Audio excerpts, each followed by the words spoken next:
হরে কৃষ্ণ বন্ধুরা, কেমন আছো? আশা করছি সবাই খুবই ভালো আছো। হ্যাঁ, আমিও খুবই ভালো আছি। তো আজকে পৌষ সংক্রান্তি, তাই আমরা পানিহাটিতে গেছিলাম মকর স্নান করতে। আমি আর আমার একটা বন্ধু গিয়ে দেখলাম এখানে সবাই খুব সুন্দরভাবে পুজো দিচ্ছে গঙ্গা স্নান করে। আর এখানে এসে দেখলাম অনেক দাদু দিদারা ভিক্ষা করছে। সত্যি খুবই খারাপ লাগছে। আর এই যে দেখতে পাচ্ছ গোপাল ঠাকুরটা, সত্যি খুবই সুন্দর, মন ভরে গেল এই ঠাকুরটাকে দেখে। সত্যি বলছি, এখানে এসে মন তোমাদের অবশ্যই ভালো হয়ে যাবে। তারপরে বন্ধুরা ঘাটের পাশে দেখতে পেলাম একটি মন্দির।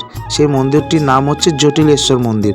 এইখানে বাবা ভোলানাথের মূর্তি পুজো করেছে সবাই। আর তারপরে চলে আসলাম আমরা পাশেই একটা ঘাটে স্নান করতে, কারণ ওই ঘাটটা ছিল প্রচুর ভিড়, তাই এই ঘাটে আসলাম স্নান করতে।